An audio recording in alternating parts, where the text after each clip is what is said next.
It was a simple pencil drawing, but the way she drew it to me when I was 4 years old looked like a photograph. So I asked my mom, I'm like, Mom, is that a photo or what's that about? And she's like, well, your Auntie Sophie drew that. I said, Auntie Sophie drew that? She goes, yeah. And I remember I was sitting with crayons and a piece of paper, and I'm looking at my crayon, I'm looking at the piece of paper, and I look at that and I'm like, a human being can do that? I guess by default, just that day, that moment, I was like, when I grow up, I want to do that. I want to be like that. I want to do something like that.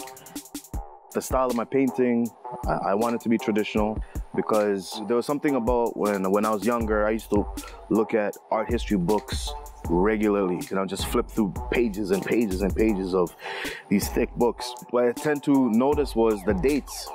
Some of these paintings were 2,000 years old, 500 years old. Always it said oil on canvas, oil on. So for me, I defaulted to, if I'm gonna do this for real and I'm gonna make an impact in life, it has to be oil. So right now, what I do is I paint using oil, mostly, but I paint on wood panel, and then I wrap kitenge on the wood panel, and then I paint on top of them.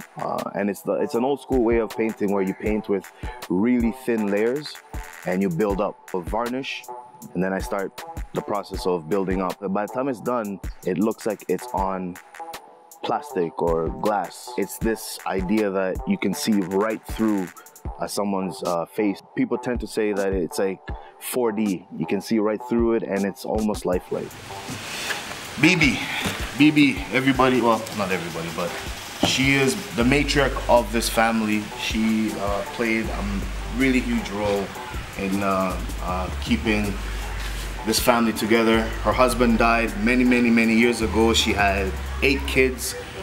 He was a police officer. This was a time of Idi Amin, and when Idi Amin was coming into the country, he went to go push back. They exchanged fire, and he was lost in the battle. But she managed to somehow keep the family together all these years later, and successfully everybody has grown and done their own thing. It's more important for me that people who own my work are genuinely in love with the work. If you have the money, that's cool, and it's important that you have the money to own these pieces, but I really truly hope it's not about the money first and foremost. These pieces are made with love. Sometimes it takes 6 weeks or more. There's layers upon layers of these pieces, and for me, every time I work on them, it's truly an important day. If it was up to me, I would be in the studio 24/7. I tend to sleep in the studio.